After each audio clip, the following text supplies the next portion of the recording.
오늘 말씀은 누가복음 13장 1절에서 21절입니다. 한 여행객이 사막을 여행하게 되었습니다. 낙타를 타고 끝없는 사막을 갔죠. 해가 져서 사막 한가운데서 야영을 하게 되었습니다. 사막은 일교차가 크기로 유명하죠. 한낮에는 머리가 벗겨질 정도로 덥습니다. 그런가 하면 밤에는 기온이 급강하여 몹시 춥습니다. 주인이야 텐트 안에 있으니 그나마 덜 영향을 받았습니다. 그러나 밖에 있는 낙타는 그 한기를 그대로 느끼게 되죠. 그래서 낙타는 주인에게 말합니다. 코가 시려워 죽겠으니 코만 텐트 안에 넣으면 안 될까요? 안쓰러운 주인은 오케이 하게 되었죠. 이제 코는 괜찮은데 앞발이 시려워집니다. 그래서 이번에는 주인께도 부탁을 하죠. 앞발만 텐트 안에 넣을 수 있도록 온정을 베풀어 달라고 말이죠. 이렇게 작게 코로부터 시작된 것이 이른 아침에 보니 낙타가 텐트 안에 있고 주인은 텐트 밖으로 쫓겨나는 신세가 되었다는 이야기입니다. 이를 두고 우리는 주객이 전도되었다 흔히들 말들을 하게 되죠. 신앙에서도 이런 일이 있기에 각별히 그 주의가 필요합니다. 특히 하나님의 말씀이 그렇죠. 하나님께서 말씀으로 이 땅을 창조하셨습니다.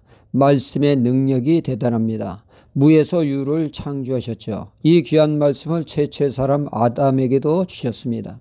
하나님이 아담에게 주신 말씀은 그가 행복을 누리며 영원한 생명을 누리게 하기 위함이죠. 그 말씀대로 살 때 행복이 보장되고 자유하는 삶이 되어집니다. 하지만 이 귀한 생명과 같은 말씀을 우습게 여기며 그 말씀을 잃어버렸을 때 인류의 비극이 찾아왔습니다. 그래서 주님은 사람이 떡으로만 살 것이 아니요 하나님의 입으로 나오는 말씀으로 살라 하셨습니다. 늘 말씀을 따라 사는 것이 신앙생활에 있어 필수라는 말이죠. 말씀의 중요성을 알고 말씀을 귀하게 여기는 신앙, 매우 바람직한 신앙입니다. 그런데 이 말씀을 가까이 하는 데 있어서 하나님의 뜻대로 하는가 돌아보아야 한다는 것이죠. 자칫 주객이 전도된 그릇된 현상이 나타날 수 있기 때문입니다. 가령 말씀을 이용하여 자신의 의를 드러내기 위해서 사용하는 것이죠. 바리새인들 말씀대로 산다고 하면서 구제하고 의를 행하지만 하나님을 의식하고 하는 것이 아니라 사람들에게 인정받고 존경받고자 은근히 자신들을 드러내는데 말씀을 사용했다는 것입니다. 조용히 은밀히 해야 할 그 구제를 온 동네방네 알도록 나팔을 불며 주목하도록 하지 않았습니까?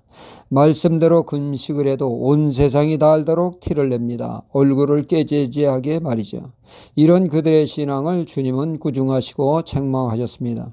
이는 합당한 신앙의 모습이 아니라는 것이죠. 오늘 말씀에 주님은 주객이 전도된 극치를 잘 보여주고 있습니다. 본문은 안식일날 회당에서 말씀을 가르치고 있을 때 18 동안 허리가 꼬부랑 할머니처럼 구부러져 힘겨운 삶은 여인을 보시고 주님은 그녀를 불쌍히 여기고 안수기도 하셔서 그 자리에서 굽은 허리가 펴지는 치유의 역사가 일어나게 되었습니다. 이를 지켜보던 이들은 환호하며 다 하나님께 영광을 돌리며 놀라워하며 은혜를 받았습니다. 그렇다고 다 같이 환호한 것은 아닙니다. 다들 은혜 받아도 그 중에는 시험 드는 사람이 존재하기 마련이죠. 그 사람이 누구였습니까? 바로 그 회당의 책임자인 회당장이었습니다. 왜 그가 시험에 들었습니까? 그는 바로 주객이 전도된 신앙이었기 때문입니다. 하나님이 안식일을 주신 목적이 무엇입니까? 노동으로부터 혹사되는 삶을 막는 것이요. 또한 바쁜 생활에 쫓겨 살다 보면 하나님을 망각하며 살기 십상입니다. 그래서 하나님은 제7일 안식일을 쉬도록 하여 창조주 하나님을 기억하고 그분을 경배함으로 신앙을 다시금 충전하는 시간을 갖게 했고 또한 쉼으로 육체에 쌓인 피로를 풀게 하여 재충전의 시간을 갖게 하는 안식일을 주셨습니다. 그래서 안식일에 말씀을 주신 것이죠. 그러나 회당장은 이 귀한 안식일의 말씀을 어떻게 그는 받아들이고 있습니까? 사람을 위한 안식일이었는데 그는 그것을 받고 안식일이 사람 위에 군림하게 되는 기형적인 신앙이 되고 말았습니다. 그 결과 그 말씀에 심과 재충전을 가져다 주는 것이 아니라 사람 잡는 정죄용으로 사용을 했으며 안식일의 참뜻을 저버리는 자가 되어 안식일을 누구보다 잘 지키는 것 같았으나 실상은 안식일을 파기하는 자가 된 것이죠. 그는 주님의 안식일날 치유의 사역에 분노하며 정죄합니다. 안식일은 아무 일도 하지 말라고 말이죠. 그러면서 그는 몹시 분노했습니다. 이에 주님은 안식일이 사람을 위해 주어진 것이지 안식일에 위해 존재하는 것이다 아니라 말씀을 하십니다. 그러면서 주님은 안식일의 질병으로 고통당하는 자를 자유케 하며 참심을 얻는 것이 바로 안식일에 주신 말씀이라고 하는 말씀을 하고 계십니다.